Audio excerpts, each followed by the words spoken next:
The broadcast is now starting. All attendees are in listen-only mode. Well, good morning. This is Neil Paulimas. I'm the Chief Data Scientist here at Statgraphics Technologies. And this is the first of several webinars I'm going to try to do this summer on certain special topics, certain features of Statgraphics that you may or may not have come across before. The topic today is definitive screening designs. These are experimental designs, statistically designed experiments that were added to Statgraphics Centurion in version 18. They have some important properties and are very useful designs, as you'll see, for both determining what factors have an important effect on a process, and also finding optimal levels of those factors. Now, as always, I invite you to submit questions via the GoToWebinar facility. I'm going to talk maybe for about 45 minutes about definitive screening designs. Then I'll take a look at whatever questions have been submitted and go ahead and excuse me here for a second. I forgot to turn off my phone. After I talk for about 45 minutes, I'll take a look at whatever questions you submitted and go ahead and try to answer those. Now, definitive screening designs are a class of statistically designed experiments that, as I mentioned a moment ago, may be used for both screening and optimization. By screening, we typically mean taking a large number of factors, experimenting with those factors by changing them in various ways to determine which of the factors have the most significant impact on the process that we're looking at. Once we find out what the most important factors are, then we move to the optimization stage of our experiments, which is typically finding the ideal level of whatever factors turned out to be important. Now, definitive screening designs are capable of handling both quantitative and categorical factors. Okay? Quantitative factors are factors that can be varied over some continuous range, whereas categorical factors can only be run at selected levels. Okay? Definitive screening designs, or DSDs as I'll call them, can handle both quantitative and categorical factors. Okay. Now, quantitative factors in a DSD are run at 3 levels. Typically, you'll pick a high level of the factor, a low level of the factor, and we'll run experiments both at the high level and the low level, and a middle level, halfway between the high and the low. What this does by running quantitative factors at 3 levels is allow us to estimate both linear and quadratic effects. Linear effects being basic smooth change from the low to high, quadratic effects being there to allow us to see curvature in the response. Okay. DSDs, definitive screening designs, were first described by Bradley Jones and Christopher Nachtsheim in a 2011 article that they published in the Journal of Quality Technology. And they're a interesting alternative to the classical factorials, fractional factorials, central composite designs, and so forth, in that you can use this particular class of designs for both screening and optimization. Now, they talk about certain properties that these designs have that make them attractive. The first property is that the required number of runs in a definitive screening design is very small. it's usually somewhere between 1 and 3 more than twice the number of factors. So if I have 5 factors that I want to experiment with, 5 times 2 is 10. That's what would be required to look at the linear and quadratic terms. Then I need at least one more for the grand mean, and maybe a couple more to estimate experimental error. That's about as small as you can get in terms of the number of experiments to do. A nice property of these designs is that the main effects, the linear effects, are independent of any two-factor interactions. So if there are two-factor interactions present, they're not going to disturb the estimates of the main effects. And when you're doing screening, you're primarily relying on the main effects to indicate to you which of the factors are having the biggest impact. The two-factor interactions, on the other hand, are correlated with each other, but not perfectly confounded. So it is possible to get a sense sometimes that there might be interactions present, but difficult to resolve them because they are correlated with each other. Another property of the DSD designs is that for continuous factors, all of the quadratic effects can be estimated. So you'll be able to see curvature with respect to all of the continuous factors in the design. Okay. We're going to see an example in just a minute, and you'll see these various properties as we take a look at it. The quadratic effects, on the other hand, are orthogonal to the linear main effects. That means that you get clear estimates of the main effects that are not correlated, not affected by any quadratic effects that might be present, any curvature. The quadratic effects, those are things like x squared type terms, are, however, partially confounded with the two-factor interactions. You can imagine, given the small number of runs, you can't see everything clear. You can't see main effects and quadratic effects in all the interactions. That would clearly require a considerably larger design. Okay, but the quadratic effects are only partially confounded with the various two-factor interactions. Now, this we'll see when we look at the alias matrix of a design when I create it, that being one of the properties.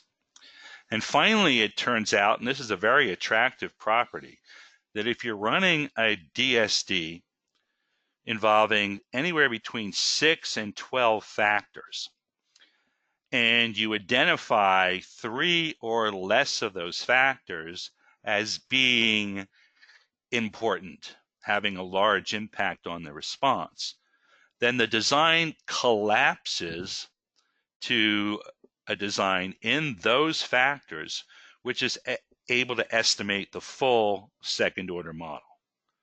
That means a model involving the main effects, the quadratic effects of those factors, and any two-factor interactions involving those factors. So for 6 through 12 factors, if you do a DSD and identify 3 or less factors as being significant, then you can collapse the design and refit a full second-order model for any 3 or less of those factors. Okay, and we will do that as I go through the example here. Now, as far as Statgraphics is concerned, the DOE wizard in Statgraphics version 18 provides definitive screening designs for any combination of 4 to 16 factors, some of which may be categorical, although normally most of the factors in a definitive screening design are quantitative, because they're really designed to be able to see curvature and do optimization after you do the screening. As far as Statgraphics is concerned, we also provide blocked and unblocked versions of the definitive screening designs. Okay, well, let's go ahead and take a look at an example, if we can, of a definitive screening design. The example I'm going to look at involves a chemical reaction that's described by Box, Hunter, and Hunter in their book Statistics for Experimenters. Now, that book does not talk about definitive screening designs. It talks about a more classic approach where one starts with a screening design, and then if you identify important factors from the screening design, you add additional runs to the experiment so that you can fit a full second order model to do optimization. In contrast, as you'll see, the definitive screening designs typically don't require you to do additional runs after you've figured out what the most important factors are. That's the nice property of the designs we're looking at today. But anyway, Box, Hunter, and Hunter talked about optimizing a chemical reaction where the basic response variable that they were looking at was the percent reacted. Okay. What percent of the material reacted, where the goal was to get as close to 100% as possible. Now, they experimented, it turned out, with 5 continuous factors. You can see a list of X1 through X5. Those are the experimental factors that they could vary in order to see what the effect was on the percent reacted. The experimental factors were feed rate, amount of catalyst, agitation rate, temperature, and concentration. Okay. Overall goal is to find the settings of X1 through X5 that maximize the percent reacted. Okay.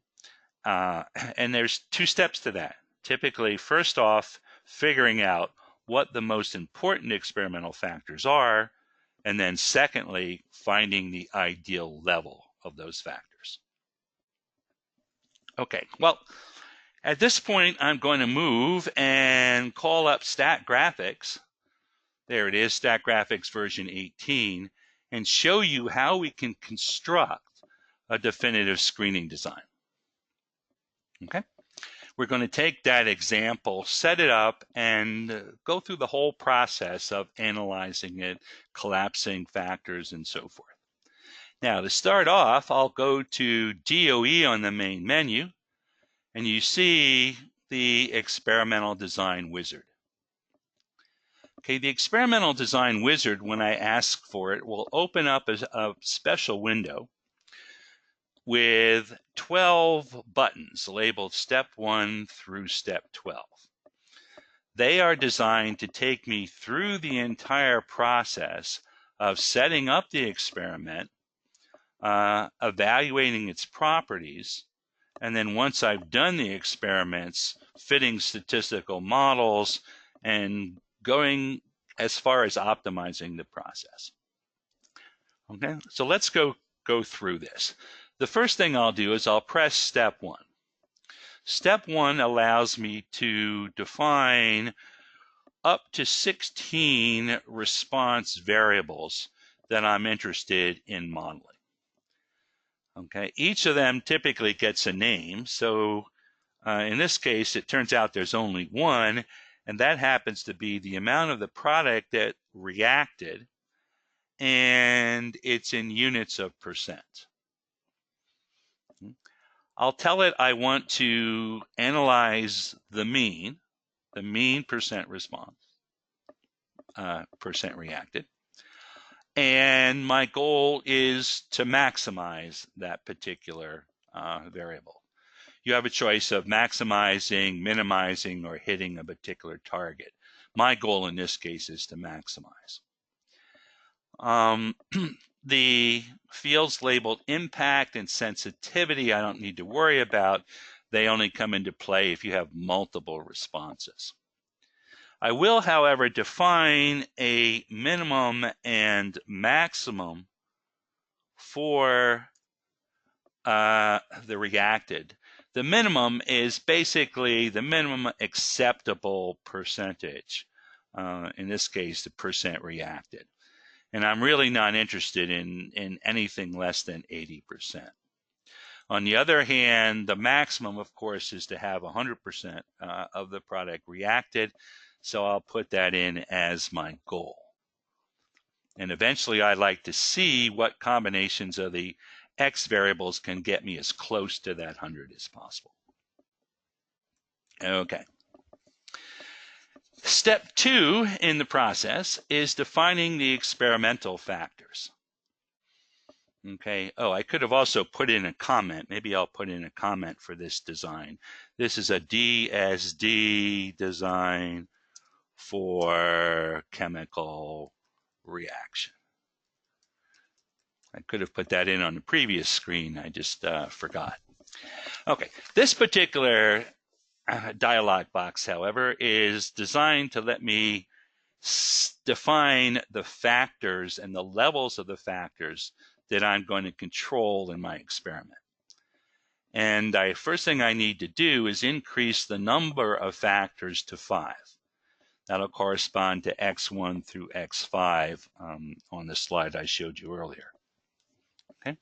Now, I need to also define names for the factors and levels. So the first factor I'm going to experiment with is going to be the feed rate. It's in liters per minute. Okay. It is a continuous factor, as they all are. And I'd like to experiment at levels between 10 liters per minute and 15 liters per minute. Now, the DSD, as we'll see, will also run experiments halfway between the low and the high. So I'll actually end up with experimental runs at 10, 12.5, and 15. But that'll be my first factor. The second factor is catalyst, and the units of that will be percent. Now, the range over which I'm going to change catalyst will be between 1% and 2%. Again, this corresponds to the example in Box Hunter and Hunter of the levels that the experimenters there had defined. The third factor will be agitation. It's in a rate, it's in RPMs. It's, again, a continuous factor, and I'm interested in experimenting between 100 RPMs and 120 RPMs. Okay. The fourth factor is temperature. It's going to be in degrees. And the range that they decided there was 140 to 180 degrees. 140 to 180 degrees. Okay. And then finally, we have concentration. Concentration of some key quantity. It's also in a percent. The range there will be 3 to 6%. All right, so now I have my 5 factors defined. I have the experimental region defined by lows and highs. I'll go ahead and press OK. And move on now to step 3, which is where I actually select the design. Okay. So let's go ahead now that we have our factors defined and press step 3. Step 3 brings up another dialog box. It's a dialog box on which I can define the experimental runs that I want to perform. Now, this particular experiment has only process factors. It's possible sometimes to have mixture components together with your process factors. Not in this case. So I'll just go ahead and press the options button. Now, the options I have for setting up an experiment for 5 continuous factors. There are basically 5 basic classes of designs that the DOE Wizard offers. The first is screening. Screening designs are designs intended to tell you which of those 5 experimental factors have the biggest impact on the response. Okay, and that's actually where we'll find our definitive screening designs. We also offer, though, response surface designs, which are designs like central composite designs, which are optimization type experiments. We have multi-level factorials where you take various, well, in this case, it might be all combinations of certain numbers of runs of the factors. They tend to get pretty large. We have orthogonal arrays. Those are arrays that follow Taguchi and his approach from a few years ago for doing experimentation. And then we have computer-generated designs. Computer-generated designs will take a particular statistical model and find a set of runs that are ideally suited for fitting that particular model. Here we do things like de-optimal designs.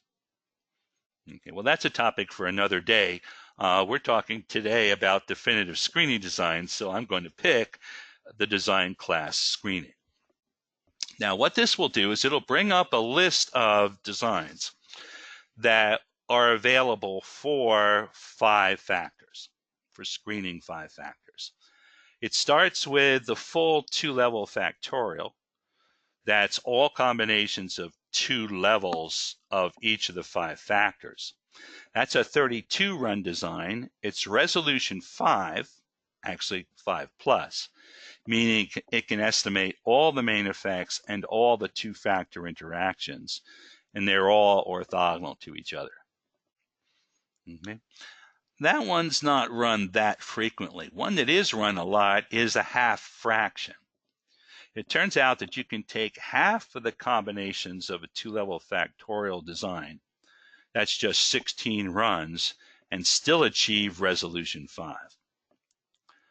So that's actually, of the classical designs that you'd see in books like Statistics for Experimenters, one of the most commonly selected designs. We then have smaller designs. We have a 12-run irregular fraction. We have an 8-run quarter fraction. We have mixed level fractions. Those are designs run with 3 levels of one factor and 2 levels of all the others.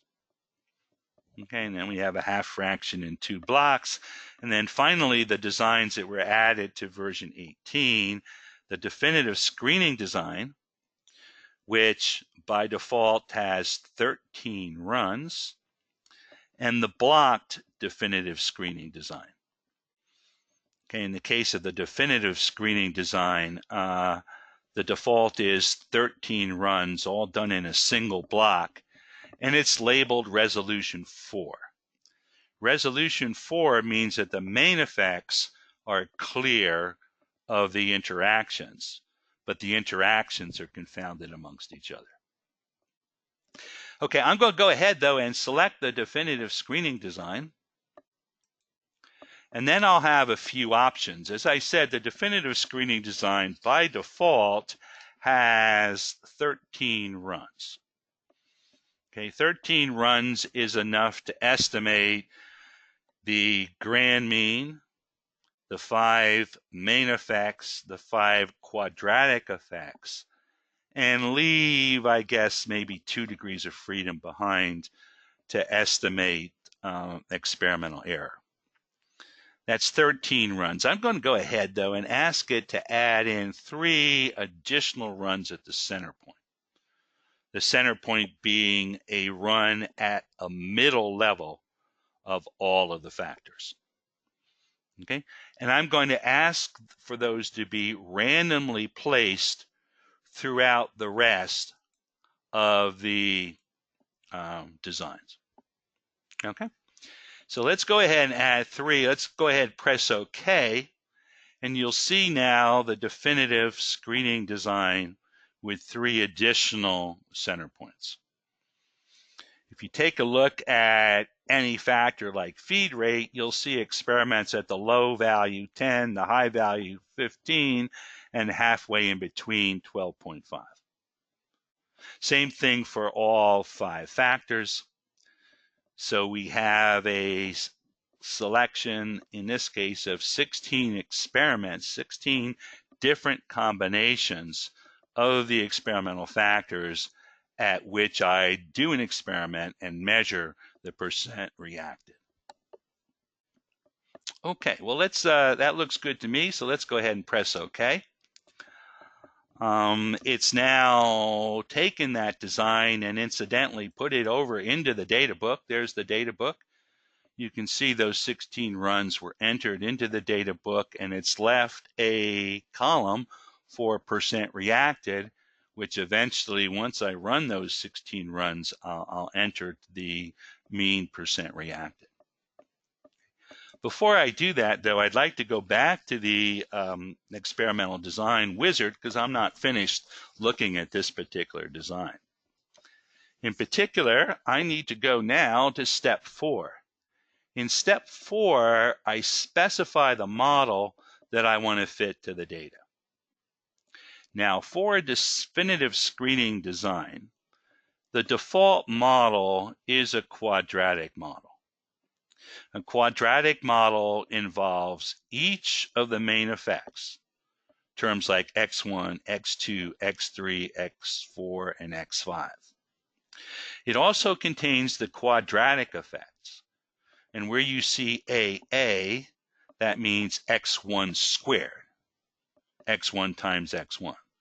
So you have x1 squared, x2 squared, x3 squared, x4 squared, x5 squared. Okay? That is with the grand mean, that accounts for 11 degrees of freedom. The program has also determined that it is possible to estimate one interaction.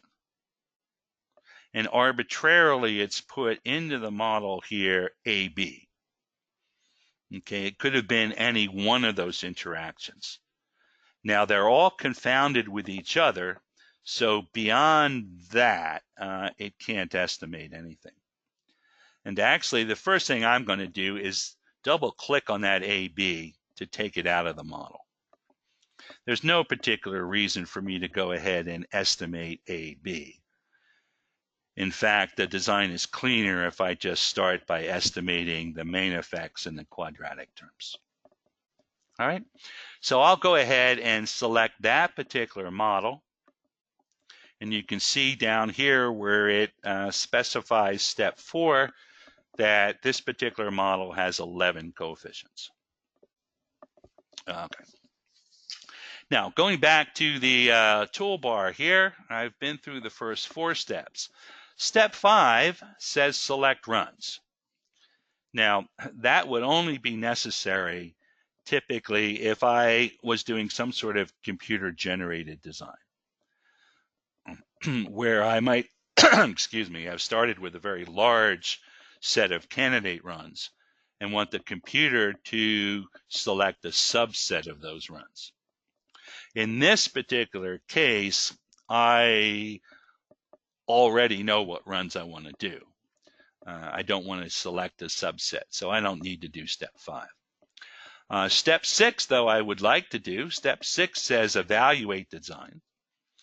And there are a number of tables and graphs that show me interesting features of this particular design. First thing I'll ask for is the ANOVA table. Okay?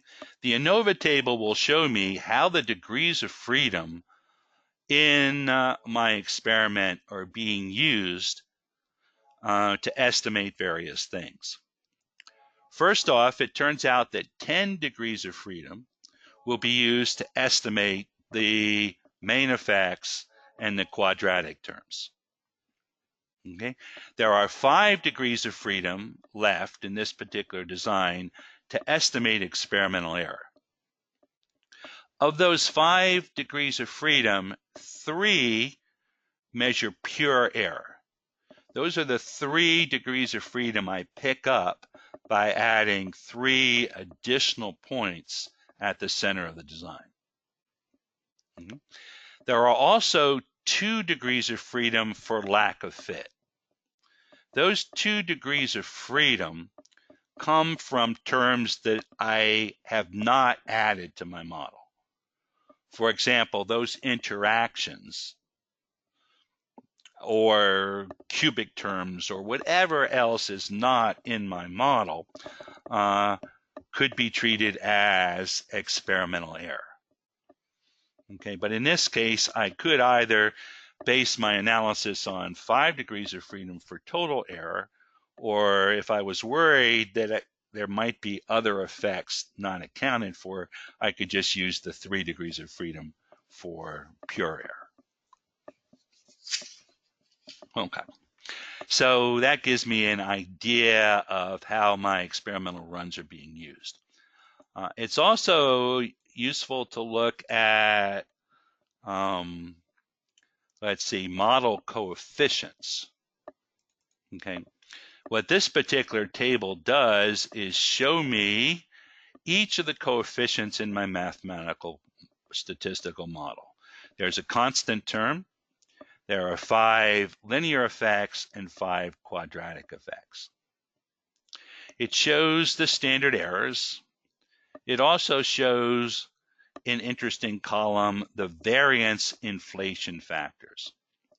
The variance inflation factors measure the extent to which the variability of the estimated coefficients is inflated because of non-orthogonality in your design. Well, it turns out the main effects are orthogonal to everything, so their variance inflation factors are 1. That's ideal. There is some inflation in the quadratic effects because, as we'll see in just a moment, they are somewhat correlated with each other. But if you read the Stat Advisor, it basically says unless you have variance inflation factors above 10, you can believe that non-orthogonality is not too serious. Okay, that's the most important column on this particular table. There's another interesting column, though, over here is a power column. It shows you here the power at a signal to noise ratio of 2. Okay, now, in order to understand what that's all about, we should again go down and read the Stat Advisor. The signal to noise ratio is defined as twice the magnitude of the regression coefficient divided by the standard deviation of the experimental error. It's basically the effect of a factor, in effect, a change from high to low, typically being twice the regression coefficient, okay, divided by the standard deviation of the experimental error. And it says that the power, at least of the main effects, is about, at a signal to noise ratio of 2, 71.6. There is a 71.6% chance that I will declare as statistically significant a main effect which is twice the signal to noise ratio. Okay, now that's particularly interesting if you compare that against other designs. If you're thinking of doing a central composite design or something like that, you could compare those numbers with that other experiment. Okay. What else is useful for looking at? Here's one, the alias matrix. What the alias matrix does is it shows me the confounding of the terms in my model with the terms not in my model. Now, the terms that I'm estimating and will estimate here in a minute is a constant term, 5 main effects, 5 quadratic effects. Possible terms I could estimate but have decided not to are the 2-factor interactions. interactions between factors A and B, A and C, all the way up to D and E. Now, what you see in the alias matrix is the multiple of that interaction that's added to a particular effect when I estimate it. So it shows you basically the confounding of those effects, those interactions with the various terms. It turns out that the main effects are orthogonal to the two-factor interactions. So you see this whole section in here with nothing. There is no aliasing of interactions with main effects. There is, however, some aliasing of the interactions with the quadratic terms, and in fact, some fairly serious aliasing. You can see a number like 1.1628 down here. Okay, that says that when I estimate x5 squared, if there happens to be an A-B interaction going on, which I haven't estimated, 1.16 times that interaction is added to my estimate of x5 squared. Okay, now you can see that that can fairly seriously disturb my estimate of the quadratic effect. Okay, but if I'm doing screening, I'm going to basically approach it with the idea that those factors that are most significant, having the biggest impact, should show large main effects. And a lot of my decision about what the important factors are going to be will be based upon the main effects. Okay, I'm hoping that any interactions out there are considerably smaller, if they happen to be there in this case, than the main effects. Although you'll find out in just a moment that I will be able later on, once I collapse the design, to estimate those interactions. In the initial pass, though, if there are interactions present, they will confound and either inflate or deflate my estimates of the quadratic terms.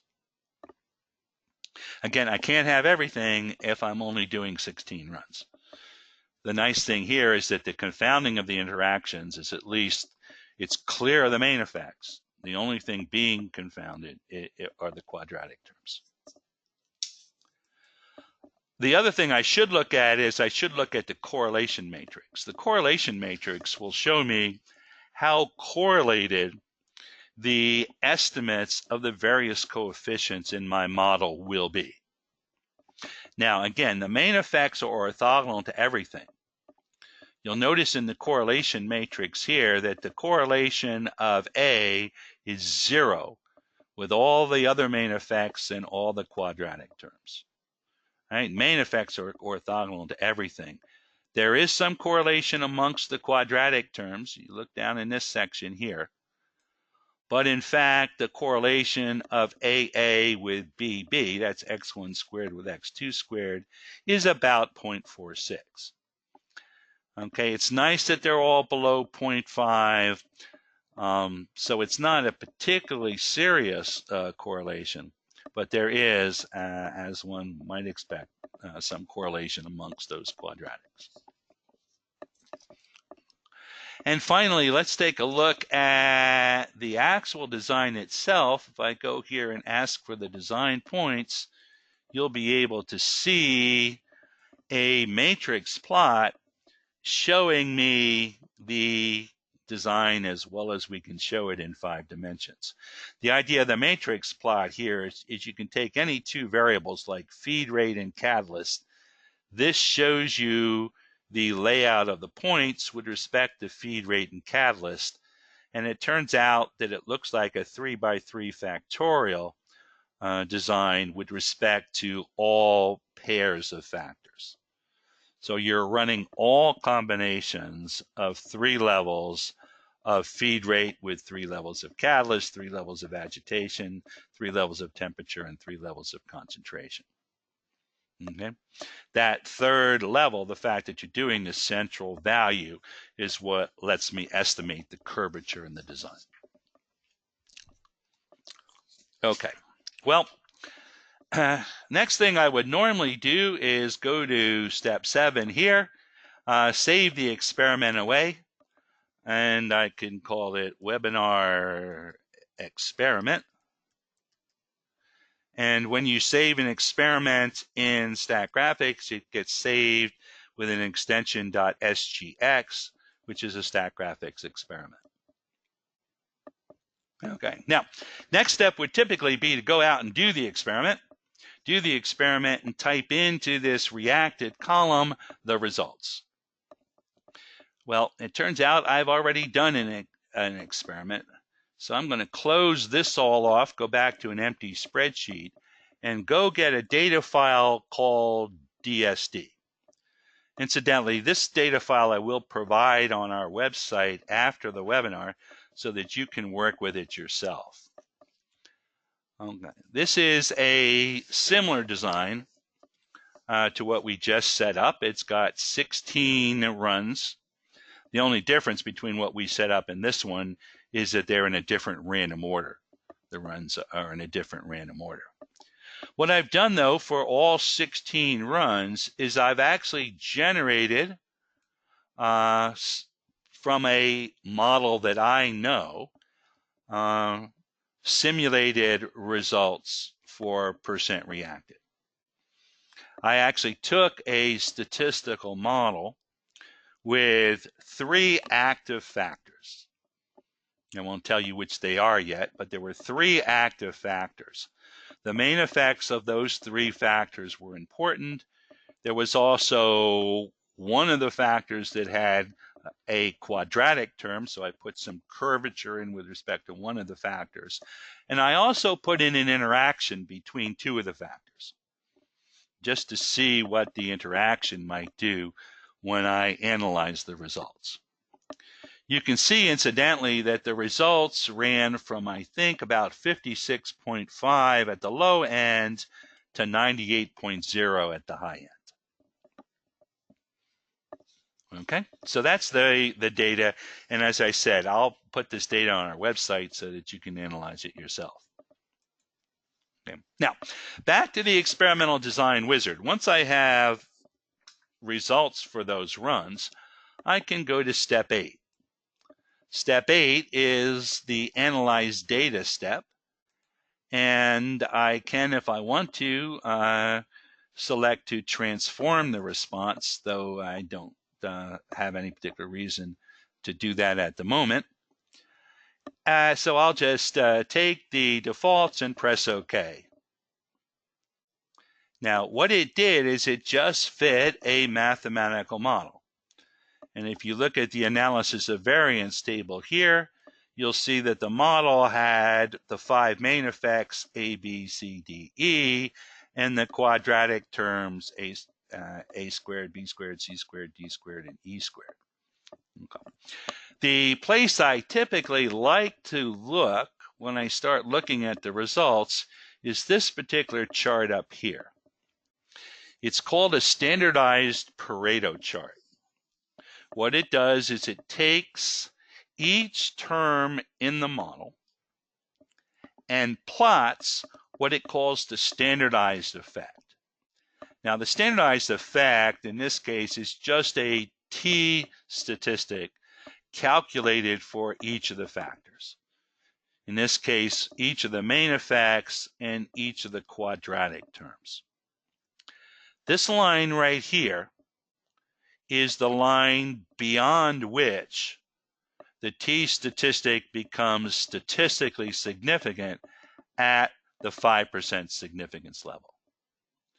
The larger the bar, the stronger the effect.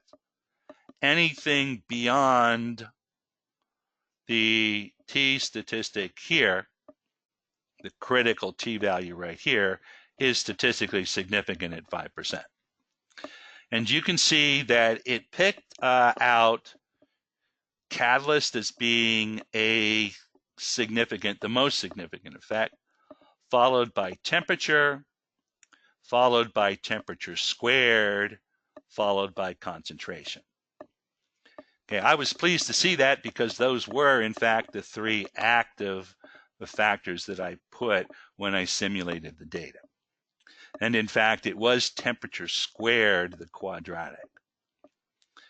Okay, now, the interaction, well, the interaction's not in the model, so whatever interaction is there is confounding, not the main effects, but is having an effect on my estimates of the quadratics. Even so, however, it did pick out the proper quadratic effect. Now, if you'd like to actually see what the main effects are, the main effects plot is actually quite good for that. You can see that catalyst has a large, basically linear effect. Well, if you move from low to high, percent reacted goes up. Concentration, on the other hand, has a negative effect. Increased concentration, the response goes down. The effect of temperature is curved. In fact, there is an optimal level of temperature in order to maximize percent reacted that is somewhere between the low and the high. Now you see some curvature in feed rate and agitation. Those factors, however, were not statistically significant. So I'm not going to pay too much attention to those. In fact, the next thing I'm going to do is, because that A and C seem to have no significant effect, is to collapse out those factors. Now, this is very important. This is where the DSD is so nice. I'm going to press the right mouse button and go to Analysis Options. And I'm going to push the button labeled Exclude. Okay. Now, I'm going to double-click on A squared, C, and C squared to take A and C completely out of my model. That leaves me with B squared, D squared, E, and E squared. I'm also now going, however, to put in the interactions, the two-factor interactions of B, D, and E. So I'm going to put in BD, BE, and DE. Okay. The definitive screening design, because it has three levels of all of the factors, can fit the full second-order model involving B, D, and E. Okay, once I've taken out A and C, I can put the interactions in. And now if I press OK, OK again, you'll see that it's able to estimate the main effects of B, D, and E, the quadratic effects of B squared, D squared, and E squared, and also all two-factor interactions involving those factors. So you have DE, BD, and BE. And in fact, that was the interaction in my statistical model. You'll see the significant effect here of DE. That's an interaction between temperature and concentration. So in fact, the definitive screening design correctly identified the active terms in the statistical model I used to generate the response.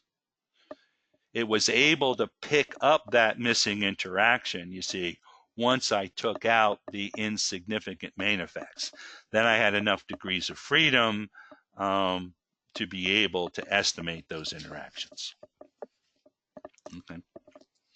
And at that point, I probably should look at the main effects plot. Where's the main effects plot? Here it is. Again, fairly linear, involving catalyst and temperature, quadratic effect, curvature effect linear with respect to catalyst and concentration, quadratic with respect to temperature.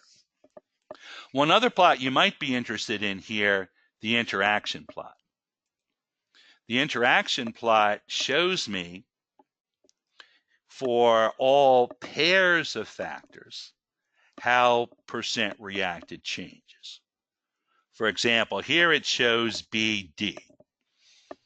Okay, that's catalyst times temperature. This is the low level of catalyst with low temperature. This is low catalyst with high temperature. High catalyst with low temperature, high catalyst with high temperature. If factors do not interact, the response on the interaction plot should be fairly parallel. So you can see there's not much of a BD interaction. The response of B at the high level of D has the same shape as at the low level of D. Where you see the strong interaction is over here between temperature and concentration. You see that at low concentration, this is the response. At high concentration, this is the response. So there is an ideal level of temperature, but the optimal level of temperature seems to depend on the level of concentration. If I'm at low concentration, I'll want to be at a somewhat higher temperature than if I'm at low concentration. That's the interaction. The fact that these lines are not parallel to each other, don't have the same shape, is indicative of the interaction. Okay. Oh, and one other plot. Oh, I forgot. There was one other plot I wanted to show you. It's a response surface plot. I very much like something called the mesh plot. If I go to my response surface plot, go to pane options, I can ask for a mesh plot. And a resolution of 16 is pretty good for a mesh plot. And let me pick the factors. The active factors are B, D, and E. Okay, there's your mesh plot. What a mesh plot shows me is the estimated percent reacted at various combinations now of concentration, catalyst, and temperature. This is the design space of the three factors I determined to be active. Okay? It's actually estimated them for particular values of feed rate and agitation. They're not in the model, though, so the picture would be the same, whatever feed rate and agitation I picked. Okay? You can see by the color that the ideal location to be is going to be here. It's going to be at high catalyst, low concentration, and some optimal temperature right around in here. Okay, it's a mesh plot. The reason we don't do it solid is we let you this way look sort of through the points. So the region of highest percent reacted is right there. All right, now, at this point, I have a good statistical model. I can now go back to my experimental design wizard and go finally to step 9. Step 9 is the optimize response step. This will take that mathematical model and find the optimal combination of the factors. The combination of x1, x2, x3, x4, and x5, which will maximize percent reacted. Now, it does it using a search, and you can search from various places. I usually ask it to search from all the design points and all the vertices of the experimental region. It takes a little time, but it'll do searches from all those places and almost always get to the optimal point. So I'll go ahead and do that, press OK to start the search. It says it's optimized the responses, desirability at the optimum location equals 100%. Now, that goes back to my original definition of what I wanted for percent reacted. I had defined 80 to 100 being the optimal, the desirable level of percent reacted. It says it's achieved maximum desirability. Well, let's go ahead, look at the window and see what the optimal combination is. Here it is right here in this particular section. Optimize the responses. It's actually found an optimal combination of feed rate, catalyst, agitation, temperature, and concentration. Feed rate and agitation, they're not my model. They could actually be at anything. So what I'm interested in particular is it says run catalyst around 2, that's its high level, run concentration around 3, that's its low level, and most importantly, run temperature at 175 degrees. So catalyst at 2, concentration at 3, temperature at 175. It predicts a percent reacted of 100.484. Well, that's impossible. You can't get over 100. That's due, of course, to the fact that I'm just fitting a statistical model. Of more importance is the 95% limits. It says that I can tell you from this experimental design that if you run at that optimal combination, I'm 95% certain you'll get somewhere between 96.4 and 104.5% reacted. Okay, so, basically I believe that I could get at least 96.4% reacted at that combination of the factors. Okay, well, that's the typical operation of a DSD, a definitive screening design. You see that it screened out the factors, was able to pick out the important factors, and then once you picked out the important factors, was able to do the optimization step as well. In a classical setting, as I mentioned before, if you started with a 2-level factorial to do screening, once you identified the important factor, you'd have to add additional runs, often star points, additional runs on those important factors in order to be able to estimate curvature, because from a 2-level factorial, you can't estimate curvature. Because of the fact that in this particular design, the factors were run from the get-go at 3 levels, means that if I can eliminate some of those factors, then I can fit the full second-order model and do my optimization. Okay. I have a couple more comments that I need to make very quickly before I look at whatever questions you've submitted. I'm also going to make all these slides available on our website, and as soon as I finish my webinar here, it takes you through everything I've talked about. A couple other comments I wanted to make, though. It is possible with these definitive screening designs that to include categorical factors if they have 2 levels. So if I had 2 different types of raw material or 2 different lines on which I wanted to do my experiments, okay, I could add additional 2-level 2-level categorical factors. And I have a quick example in the notes, a design with 4 continuous factors and 2 categorical factors. I won't spend the time to set this up, but you can see here I've gone ahead and defined 6 experimental factors, 4 continuous factors, 2 categorical factors, each at 2 levels.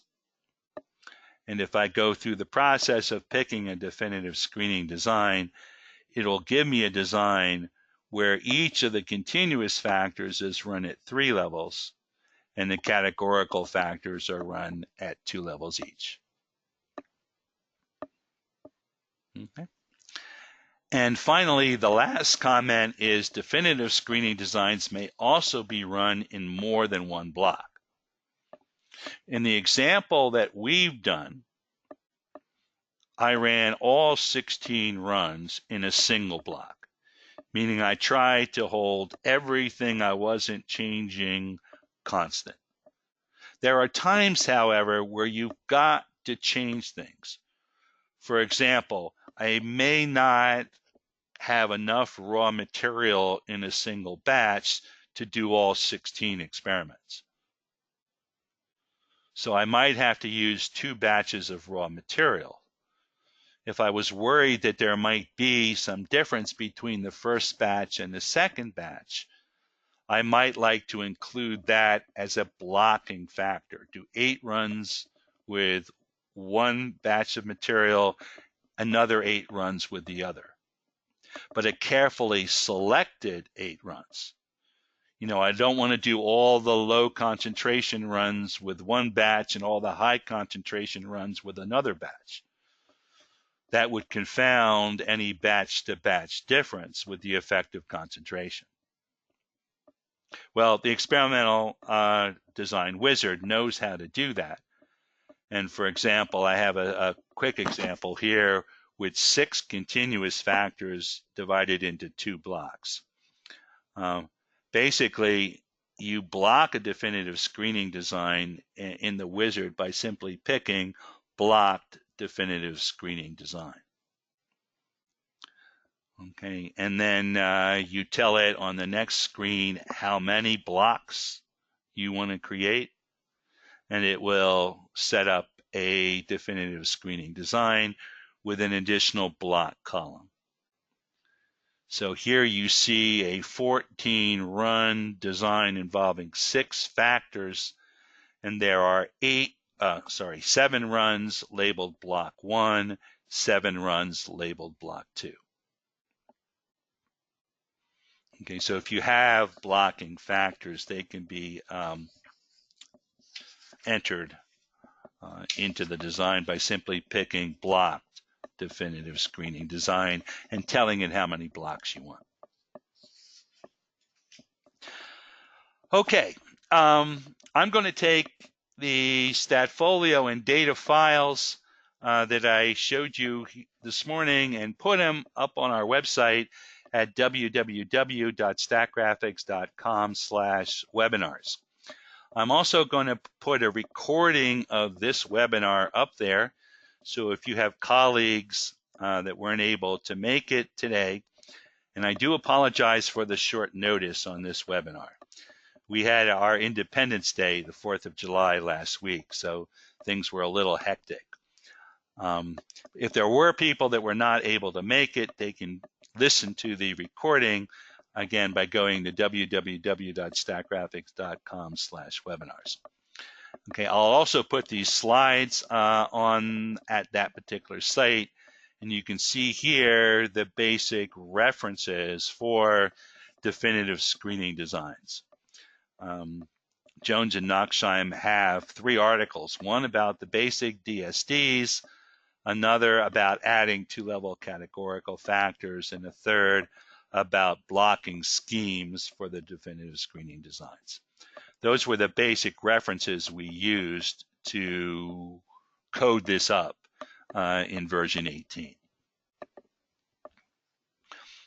Okay, well, now let me take a look and see if there were any questions that people had. You can still go ahead and ask questions. I'll go down the list. Okay, one question, is it possible to add screening for a binary response using some particular transformation, for example, a logit transformation? Let's see, when I did my when we actually analyzed the data, what particular responses did it offer? Okay, it offered a square root. I'm looking at the transformations. A logarithm, a reciprocal, a power, an arcsine square root, and a box Cox. The arcsine square root is designed for data which is a proportion.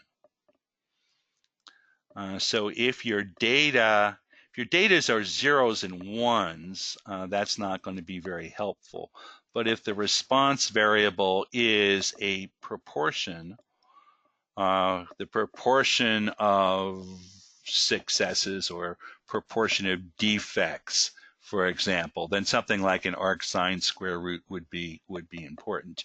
You can always go ahead though and do your own transformation as well. If you wanted to do a logit transformation, you could create an additional column which transformed those particular values.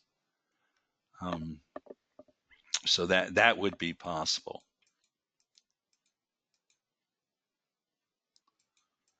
A second question. Once I collapse the non-significant factors, can I include the interactions only if the significant factors are 3 or less? Can I do the same approach with other screening designs or only with the DSDs? The general approach of adding I'm in the wrong spot. Of adding and excluding factors you can do with any particular design. Okay, this exclude effects options dialog box is available with any type of experiment. There are times, however, depending upon your design, where you may not be able to estimate what you ask for. You know, here I've asked to estimate the main effects, the second order interactions, and the quadratics. This particular design, the DSD, is capable of doing that, okay, for 3 or less factors. If you tried more, it would not be able to estimate it. Or if you tried to fit this from a 2-level factorial, it's not going to be able to do it. You have the ability to try. And one thing I always recommend to people, if you're using the DOE wizard, right, and you set up a particular design, before you go out and do the experiment, just type in some numbers as your response. Okay, and then go ahead and play with the analyze design options. You'll see what you're able to do and what you're not able to do with that particular design. And it's usually a good thing to do that before you go out and spend all the time and effort and money to actually do the experiment. Just go ahead and type some random numbers into the response column. Go ahead to analyze experiment, analyze data, pretend that's your data, and see what types of models you're going to be able to estimate. It will depend upon the type of design that you set up. The nice thing about the DSD is this particular design, it could estimate the model involving all the main effects, all the quadratics, and all the interactions, as long as you had 3 or less factors. Okay, so if you're doing one of these, again, experiment with it. You can't break anything, so put in some data and give it a shot before you spend all the time doing the experiments. Here's another question. When doing an optimization of multiple responses, do you have to optimize one response at a time? The answer to that is no. Okay, if you're in the experimental design wizard and you tell it you want to optimize the responses, it's going to do a multiple response optimization. There are two places to do optimization in the DOE wizard.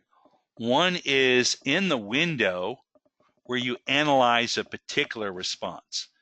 And if you had multiple responses that you set up with the DOD wizard, you'd have multiple analyze experiment windows.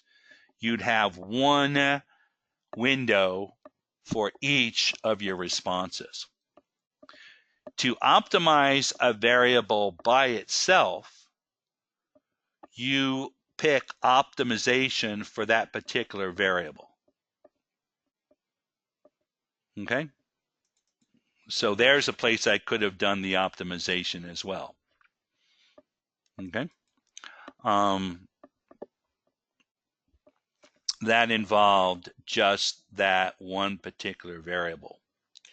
Or you can do multiple response optimization in the experimental design wizard. If you're doing it from the experimental design wizard, okay, it's going to do a multiple response optimization. And that will depend upon, by the way, how you set things up when you defined your responses. If you're doing multiple response optimization, you define different goals for different responses. Okay, and you can also tell it through this impact, assign a number of 1 to 5, telling it how important a particular response is compared to other responses. If I had 3 responses, one was very important, I could assign an impact of 5 to that response and something smaller than 5 to the other responses. So no, if I push this optimize responses button on the DOE wizard toolbar, it will by default do a multiple response optimization. Okay, another question. In your design, you added 3 additional middle points. Was that to increase your degrees of freedom? Yes. Okay. Basically, I had only 2 degrees of freedom available to me if I took the default DSD. By adding additional center points, I was able to bring the number of degrees of freedom up to 5. And you get much better statistical tests with 5 degrees of freedom than you do with just 2 degrees of freedom. I normally say, you want at least 3 degrees of freedom. Anything less than that in the statistical tests have very, very little power. Yes, by bringing it up to 5 degrees of freedom, adding the additional center points, I got considerably more powerful tests. Now, I had to do 3 more runs, so there's obviously a trade-off. I don't want to add more than necessary, but I also felt that 16 runs was a reasonable size experiment to do. Okay, here's another question. Since any 3 factors collapse to a full quadratic model, is best subsets of every combination of 3 factors a good model selection approach?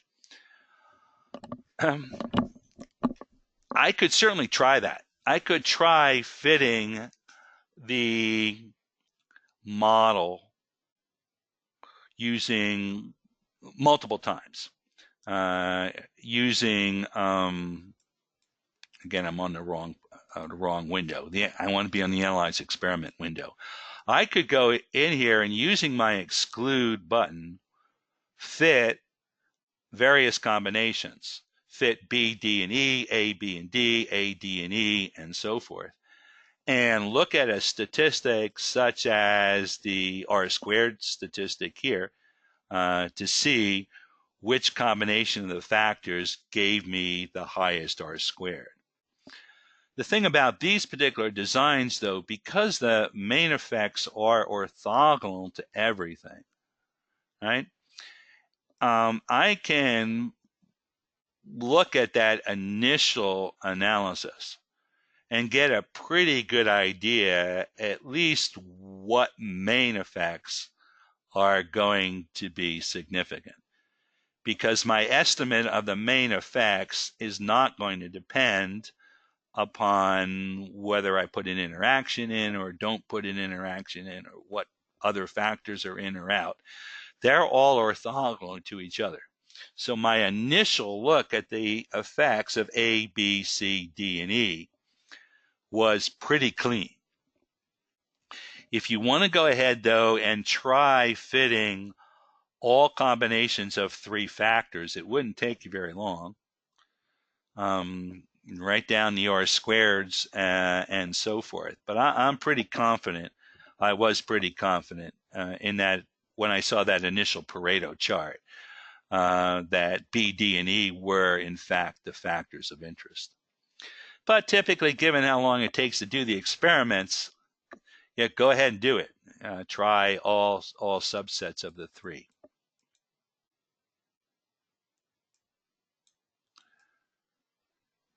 Okay, that was the last question that I saw. I want to thank you all for visiting us on fairly short notice. This is an important topic, though. It came to mind because we actually have a client who has just done one of these designs, who'd asked for a little advice about how to analyze it. And I thought, you know what, that would be a good webinar to present, because it's a nice design, the DSD designs, particularly for screening, right? If you already knew what factors were important, it would not have been necessary to do this type of design. But when you have a lot of factors, and the first thing you want to know is which of those factors are the most important, and then you later want to move to optimization, the fact that the DSD designs can do both for you, I think makes them, for those cases, a very attractive type of design. Okay, well, thank you again for your attention. Any other questions you can send directly to me, just Neil, Neil at statgraphics.com, or support@statgraphics.com, whichever you like. I'll post the data, I'll post the slides on our webinars page before the end of the day. You all have a good day.